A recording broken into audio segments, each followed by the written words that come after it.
One of the things that a lot of people are put off by when thinking about starting a YouTube channel is how many reviews there are for really expensive equipment. I mean, where did you start?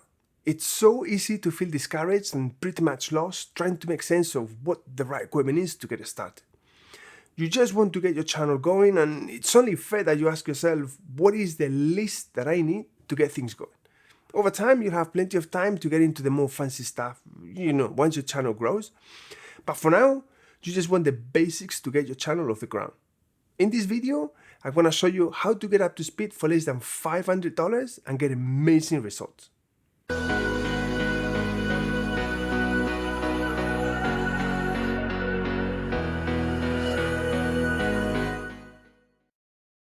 I have over 15 years experience filming all sorts of commercials, films, content and TV work, and I can tell you it's confusing out there.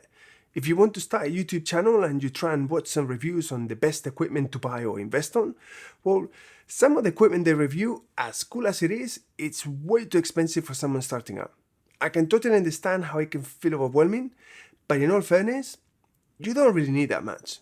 Over time, you'll work out whether you need a fancy DSLR or mirrorless camera, expensive lights, microphones, lenses. Well, the list is endless, really.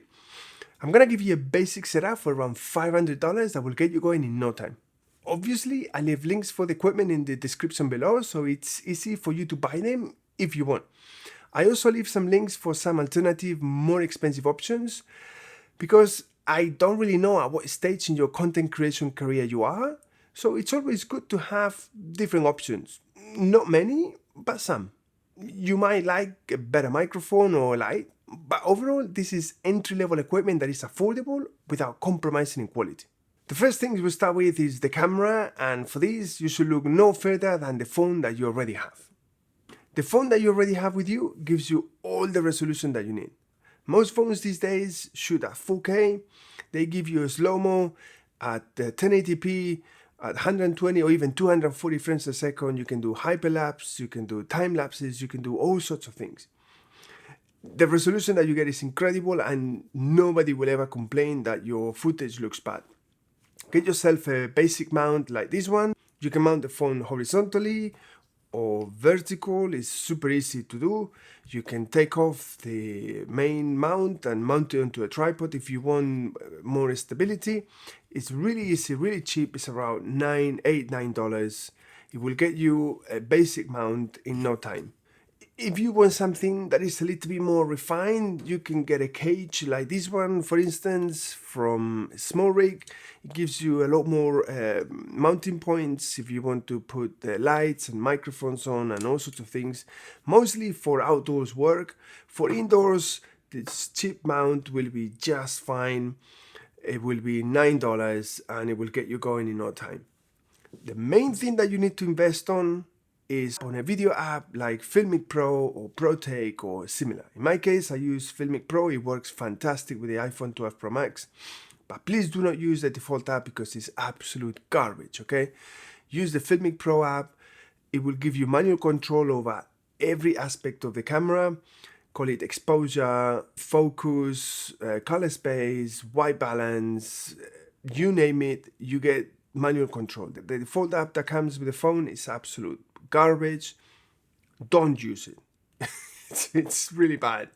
And VideoMicro is about $12 or $13. It really is not that much money. It's a one-off payment and you get all the updates as they happen. So highly recommend get VideoMicro or similar. I recommend VideoMicro because it's the one that I use.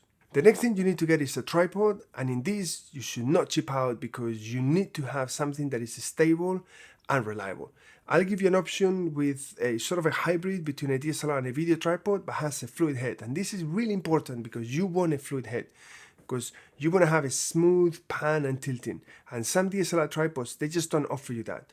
Or they offer you something that is really not up to scratch for video. It's okay for DSLR photography because you need to choose the spot and then you can spend time reframing. You don't care about getting the movement right because all you care is about the one still. But with video, you need to get the right motion, whether it's tilting or panning. You need to get like really nice and smooth. So a fluid head is essential. The tripod I give you is $89, $90. It will last you for years and it will be more than enough for this setup. The next thing that is super important is lighting, because that's the difference between something looking good and something looking bad. And trust me, it's got nothing to do with the camera or the lenses that you use, but the lighting and the sound that you have. And let me show you the difference. This is the setup that I have with the 3-point lighting. And let me show you the difference if I just use my room lights. So now I'm using the same setup. I haven't changed any settings in the camera, but instead of using lights, I'm using the room lights. And as you can see, the difference is absolutely massive. It just doesn't look good, does it? Let's go back to the lights. So we're back to the studio lights, and as you can clearly see, the difference is massive. It's like night and day, really.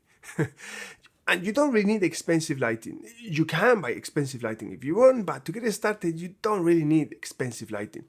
Just get yourself a 3-light setup, which I'm giving you LED lights with softboxes and stands, and that's all you need. Okay, you could go for LED panels. They give you the ability to use batteries for outdoors filming, but in this case, for indoor filming, all you need is a 3-point light, LEDs with softboxes.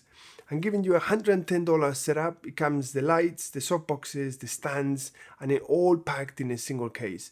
Moving on, the next thing you're gonna need is a good microphone to record clean and crisp audio. And trust me when I tell you, this is the one thing that is going to make the biggest difference. You can use lapel mics or shotgun microphones. Personally, if you're starting out, I would recommend that you need to get 2 microphones. One onboard microphone for your camera if you're going outdoors, and a lapel mic.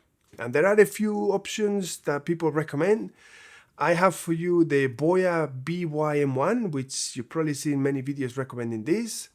I also have the Purple Panda, which is the one that I probably recommend people buying. And then I'll give you a cheap $13 or $10 microphone that I bought, I can't even remember what for, and it turns out to be one of the best microphones I've ever had. Because the one thing that you really need to make sure that you pay attention to when you buy a lapel microphone or any microphone is the noise floor. And you'd be surprised how many microphones that they cost a fair bit of money. They have a very low noise floor, and a lot of them are advertised at 56 dB, and that's really not very good. You want one that has anywhere between 70 to 80 dB, because that will give you nice clean audio without that annoying hiss or noise in the background. And just so that you understand what I'm talking about, I'm going to show you some examples with each of these lapel mics that I'm recommending, and let me know which one you reckon sounds better. These samples are untreated. The audio that you hear is just as it gets recorded on the sound recorder. This is the Boya BYM1 lapel microphone, audio testing for quality, and I want you to pay attention to the noise floor and whether you can hear a hiss in the background or not. This is the Purple Panda lapel microphone. I'm testing the quality of the audio. Please do pay attention to the noise floor and whether you can hear a hiss in the background or not. This is the cheapest lapel microphone I've ever used, testing for audio quality. Please do pay attention to the noise floor and whether you can hear any hiss in the background or not. In my opinion, the one that I recommend is the Purple Panda. For $30, you get a really good microphone with all sorts of extensions and adapters.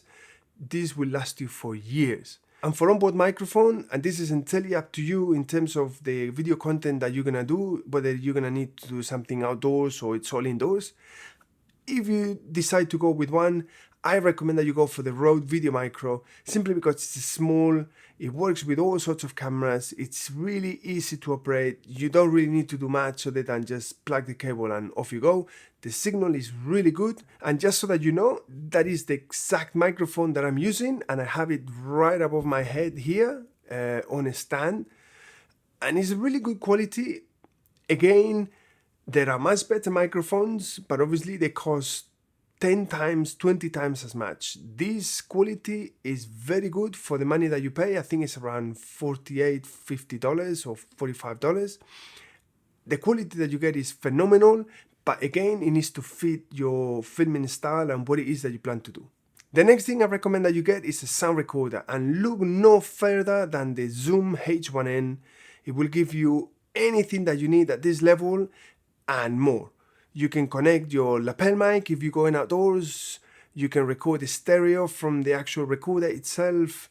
It's really good quality, very stable, very reliable. I have a few videos comparing it to a few other recorders and it's never failed me once. It's a really good recorder. It's around $140, but it will give you a lot of flexibility. You can use it indoors, you can use it outdoors, you can use it to record ambient sound. If you need to record something away from camera, you can connect the lapel mic to the recorder and keep it in your pocket and record as long as you need.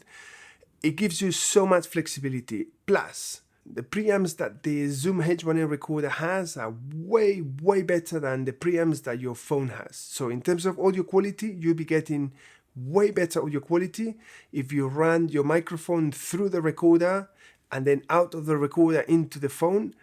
Way better sound, and in my opinion, it's a must-have. It goes without saying that if you want to replicate the setup that I have here, recording with the Rode VideoMicro overhead, you're gonna need a microphone stand. So I give you one that is about $30, and that really is all you need. You could go for more fancy and expensive stands, but at this level, starting out, that's all you need. And it's really easy. You can link up the microphone to the sound recorder, and from the sound recorder to the camera, all mounted on a stand away from view. And you don't need to have the lapel mic if that's the sort of look that you're going for. The next thing you need to get, and this is essential, is an editing software. You basically need to edit whatever it is that you record. And there are many options. Many of them you need to pay, whether it's a one-off fee or a monthly fee or a yearly fee. My advice is get yourself Blackmagic's DaVinci Resolve. It's free for life. It's a professional editing software, grading, sound suite, special effects, all into one. They have a paid version for around $300, which if you can afford it, I highly recommend it because what you get is incredible value for money. But the free version is 100% useful. You're not missing out on anything, and it's honestly the best thing around. Highly recommend it. And hey, it's completely free of charge. You can't go wrong with that. The last thing you need to consider, and it's out of this equipment list that I'm offering, is a computer system or a laptop. Because if you start filming at 4K, whether it's 8-bit or 10-bit, you're gonna need a new system that can move that footage. Because if you are on a 2015, 14 or 13 system or computer, trust me, you're gonna struggle to move that footage. My recommendation is that you go for the new M1s from Apple, whether it's the MacBook Pro or the MacBook Air. I recently reviewed the MacBook Air because it's the one that I edit on, and it's an incredible machine. It will last you for years. That computer that computer can move almost anything, and you'll be able to record, edit, and output your 4K content if you choose to do at that resolution in no time. You need a system that can move the footage that you're going to be recording. So if you don't have a fairly new computer, you should consider buying into one of these. So this is it. This is my basic list of equipment for content creators that are starting out. It hovers around the $500 mark, and obviously I have some alternatives that are more expensive if that is what you want. But if you want to stick to the basics, this will give you incredible value for money, and nobody's gonna come back to you saying, oh, it doesn't sound good or it doesn't look good. Trust me, it will give you more than enough to get started, and then over time you learn whether you need a better camera or better lighting or better microphone or better lenses or whatever. But the main thing is that you get started with something that is good and it's gonna last you for years if you need to.